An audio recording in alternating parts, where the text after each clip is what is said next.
પાટનગર network news અસલ ગુજરાતી મિજાજ। નમસ્કાર દર્શક મિત્રો, હું છું આપની સાથે કૃતિ। સ્વાગત છે આપનું પાટનગર નેટવર્ક ન્યૂઝમાં। નજર કરીએ આજના મહત્વના સમાચારો પર। ગુજરાતનું પાટનગર ગાંધીનગર ખાતે આંજણા સમાજના સર્વાંગી વિકાસ માટે 300 કરોડના ખર્ચે વૈશ્વિક કક્ષાનું આધુનિક આંજણા ધામ નિર્માણ પામશે। 5 ડિસેમ્બરના રોજ યોજાનાર શિલાન્યાસ સમારંભમાં શિકારપુરા આશ્રમના સંરક્ષક 1008 મહંત દયારામજી મહારાજ તેમજ રાજ્યપાલ, મુખ્યમંત્રી અને અધ્યક્ષ ઉપસ્થિત રહેશે।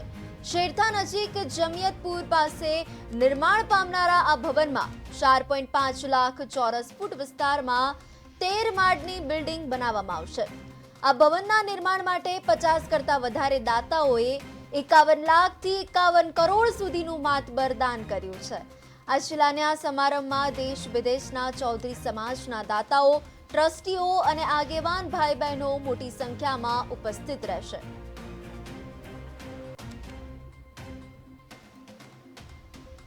અમે ઘણા વર્ષો પહેલો સમાજ વિકાસ અંગે ચર્ચાઓ કરતા હતા।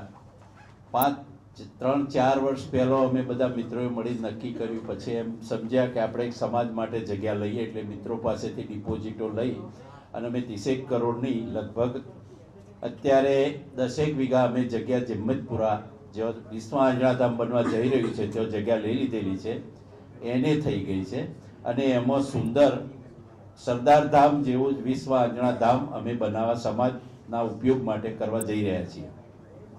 હવે આમાં અમારી સમાજના વિકાસ અને આવનારી પેઢીના ઉજ્જવળ ભવિષ્ય માટે અમે એમના લગતા બદલાતા સમય સાથે પોતે પગભર બની શકે કઈ રીતે, એમને શિક્ષિત કઈ રીતે કરવા, વિકસિત કઈ રીતે કરવા, દીક્ષિત કઈ રીતે કરવા, એ સમાજમાં ઉપયોગી પણ બને અને સમાજ એમને ઉપયોગી બને, એના માટેનું સ્કિલ ડેવલપમેન્ટ માટે આ એક ધામ બનાવવા અમે જઈ રહ્યા છીએ।